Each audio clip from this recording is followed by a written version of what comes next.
Class 10-এর প্রথম পর্যায়ক্রমিক মূল্যায়নের যে রায়-মার্টিনের প্রশ্নবিচিত্রা ভলিউম 1 আছে, সেখানে মডেল নাম্বার 1 নম্বর স্কুলটা দেখো।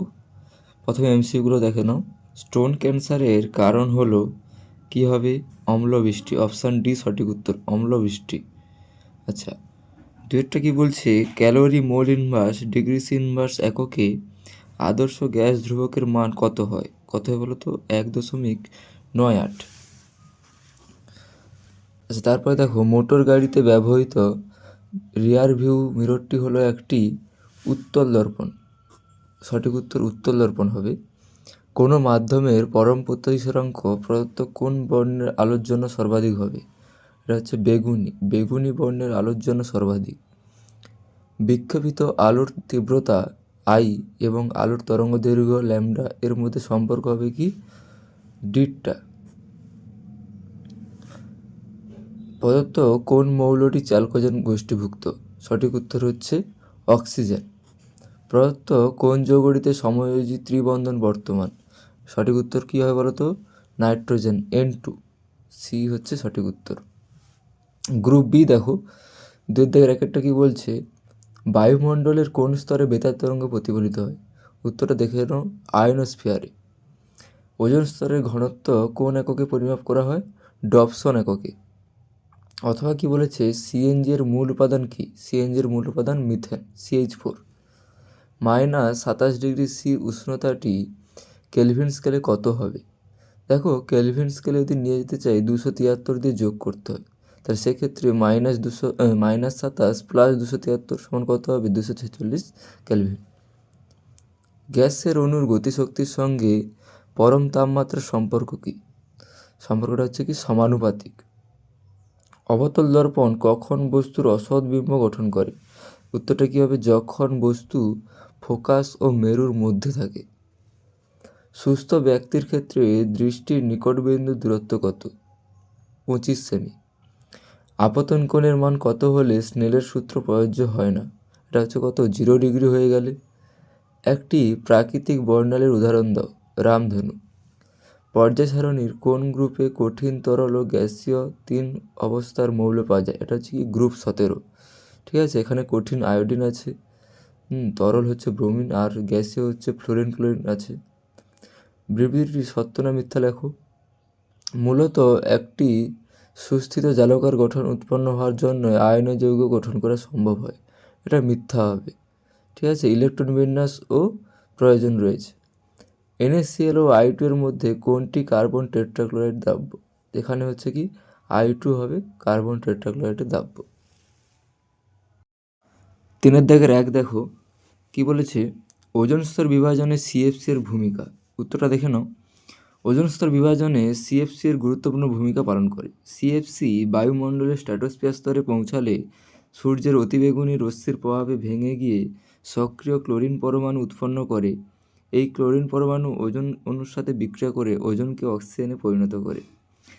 CFC থেকে যে ক্লোরিন পরমাণু তৈরি হয়, বিক্রিয়াগুলো দেখে নাও। CF2Cl2 থেকে UV রশ্মির প্রভাবে CF2Cl+Cl।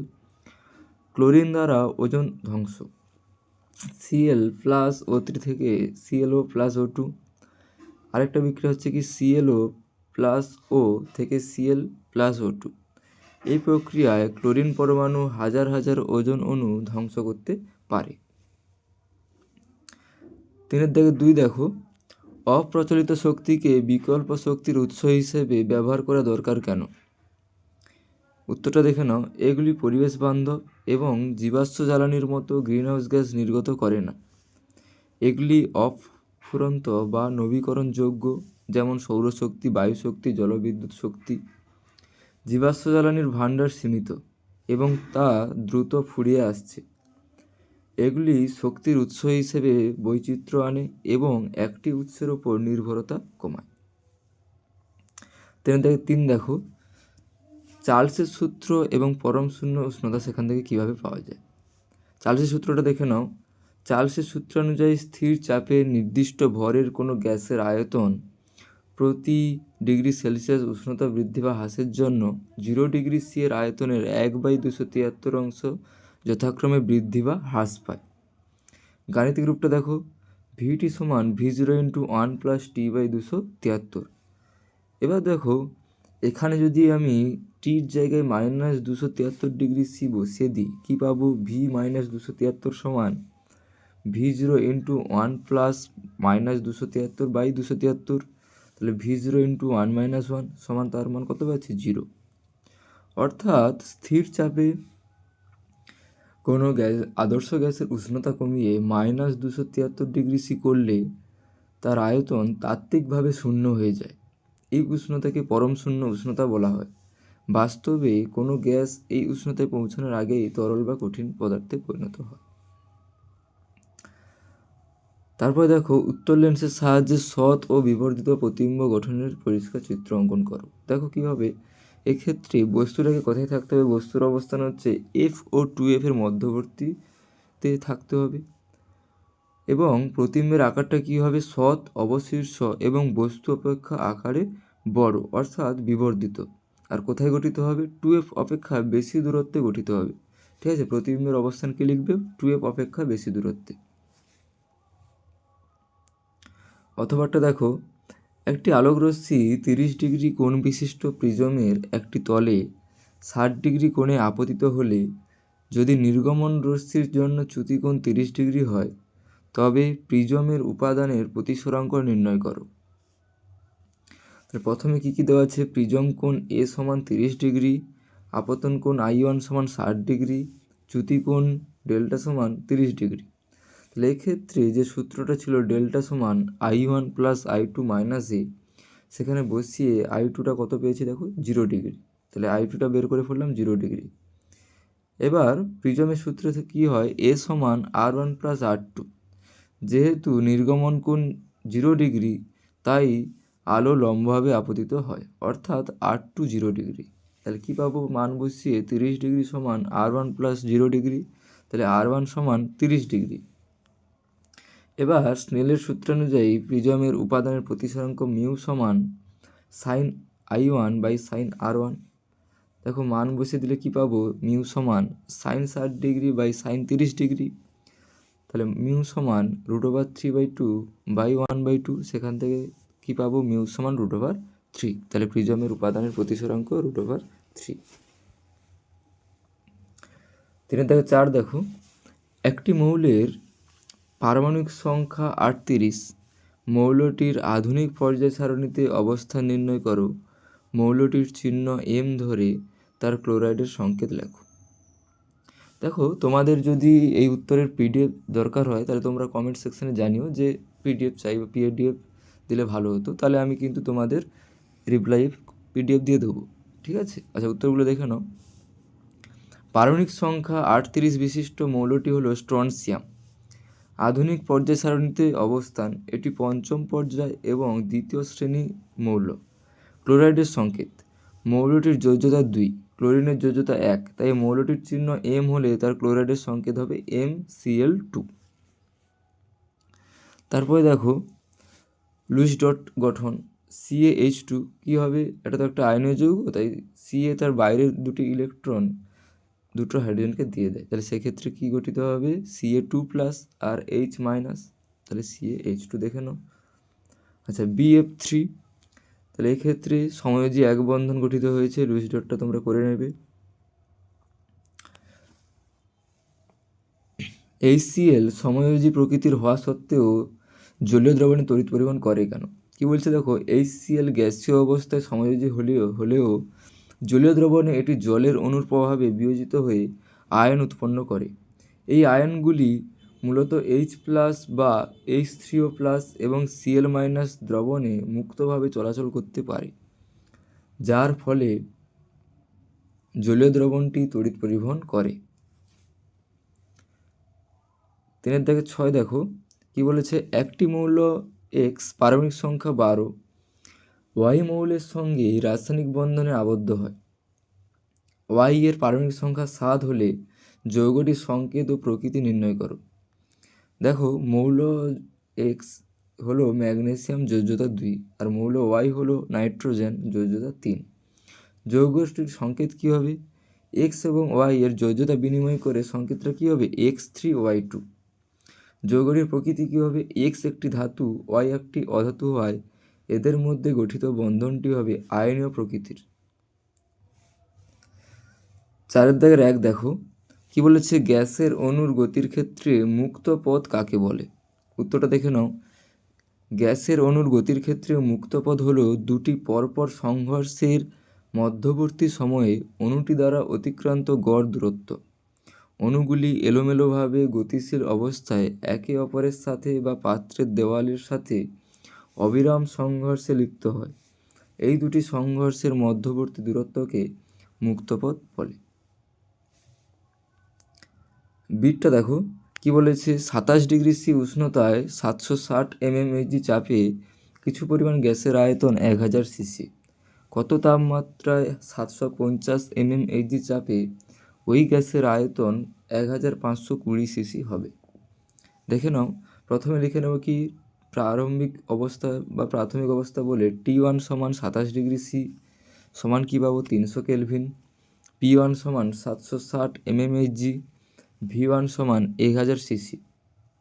চূড়ান্ত অবস্থা কী পাবো? T2 সমান, এটা বার করতে হবে জিজ্ঞাসা চিহ্ন, P2 সমান 750 mmHg, V2 সমান 1520 সিসি। এবার দেখো যেটা বয়ল চার্লসের সমন্বয় সূত্র যেটা আছে P1V1/T1 সমান P2V2/T2, সেক্ষেত্রে T2 সমান কী পাবো? P2V2T1/P1V1। দেখো মান বসিয়ে দিয়েছি, মান বসিয়ে কাটাকাটি করে T2টা কত বেরিয়েছে? 450 কেলভিন। তোমরা ঠিক করে তুলে নাও ভিডিওটা পজ করে, বা যদি পিডিএফ দরকার হয় তোমরা অবশ্যই কমেন্টে জানিও যে পিডিএফ চাই। আচ্ছা, ডিগ্রি সিতে কী করে নিয়ে যাব? ওই T2 যেটা বেরিয়েছে 450 থেকে 273 বাদ দিয়ে দেবো, তাহলে সেক্ষেত্রে কী পেয়ে যাব? 177°C। তারপর দেখো বয়লের সূত্রে ধ্রুবক রাশিগুলি কী কী? দেখো বয়লের সূত্রে ধ্রুবক রাশি হচ্ছে গ্যাসের ভর ও গ্যাসের উষ্ণতা। পার্ট কোশ্চেনটা দেখো, 27°C উষ্ণতায় 1.8 atm চাপে কোনো গ্যাসের ঘনত্ব 0.027 গ্রাম মোল ইনভার্স, গ্যাসটির আণবিক ভর নির্ণয় করো, এবং ব্র্যাকেটে আর এর মানটা দেওয়া আছে। তাহলে কী কী দেওয়া আছে লিখে নেবে। T সমান 27°C, সেখান থেকে কী পাবো? 300 কেলভিন। P সমান 1.8 অ্যাটমসফিয়ার। আচ্ছা, রো মানে যেটা ঘনত্ব দেওয়া আছে কত? 0.027 গ্রাম মোল ইনভার্স, মোল বলছি মিলিলিটার, এটা মিলিলিটার ইনভার্স। আর সমান 0.082 litre atm mole inverse kelvin inverse. এবার ঘনত্ব কি করে আমরা গ্রাম লিটার ইনভার্সে নিয়ে যাব? যে ওটাকে আবার 1000 দিয়ে গুণ করতে হবে, গুণ করলে কত হয়ে যাচ্ছে? 27 গ্রাম ইন্টু লিটার ইনভার্স। ঠিক আছে। আচ্ছা, তারপরে দেখো আদর্শ গ্যাসের সমীকরণটা কি জানি? PV সমান nRT, আবার n সমান কী হয়? M/M, তাহলে PV সমান M/M ইন্টু RT। তাহলে আবার দেখো P সমান কী লেখা যায়? M/V RT/M, তাহলে M/V ভর বাই আয়তন কী হয়? ঘনত্ব হয়, তাহলে P সমান কী পেলাম? Rho into RT/M। এবার ক্যাপিটাল এমটা বার করতে হবে, তাই জন্য কি করব? ক্যাপিটাল M সমান রো RT/P। দেখো সমস্ত মান বসিয়ে দেওয়া হয়েছে। হ্যাঁ, এই কাটারিটাও তোমরা ভালো করে তুলবে। তাহলে ক্যাপিটাল এমটা কত পাবো? 369 গ্রাম মোল ইনভার্স। ঠিক আছে, এটা তোমরা ভিডিও পজ করে তুলে নেবে। 4-2 দেখো, জল ও কাচের পরম প্রতিসরাঙ্ক যথাক্রমে 4/3 ও 3/2 হলে কাচ সাপেক্ষে জলের প্রতিসরাঙ্ক কত হবে? যদি বায়ুতে আলোর বেগ 3 × 10⁸ মিটার সেকেন্ড ইনভার্স হয়, তবে কাচে আলোর বেগ কত হবে? কী কী দেওয়া আছে লিখে নাও। জলের পরম প্রতিসরাঙ্ক μW সমান 4/3, কাচের পরম প্রতিসরাঙ্ক μg সমান 3/2, কাচ সাপেক্ষে জলের প্রতিসরাঙ্ক gμW সমান μW/μg। তাহলে সেখানে কাটাকাটি করে কত পাচ্ছি? 8/9। কাছে আলোর বেগ নির্ণয় দেখো, বায়ুতে আলোর বেগ c সমান 3 × 10⁸ মিটার পার সেকেন্ড, কাচের পরম প্রতিসরাঙ্ক μg সমান 3/2। এবার দেখো মিউ সমান কী হয়? c/v, তাহলে vg সমান কী হবে? c/m। মিউজি দেখো মান বসিয়ে কত পেয়েছি, 2 × 10⁸ মিটার পার সেকেন্ড। তাহলে অর্থাৎ কী পেলাম, কাছে আলোর বেগ 2 × 10⁸ মিটার পার সেকেন্ড। ঠিক আছে, ঠিক করে তুলে নেবে তোমরা। তারপরে দেখো সমান্তরাল কাচ ফলকের মধ্য দিয়ে সাদা আলো পাঠানো হলে তার বিচ্ছুরণ ঘটে না কেন?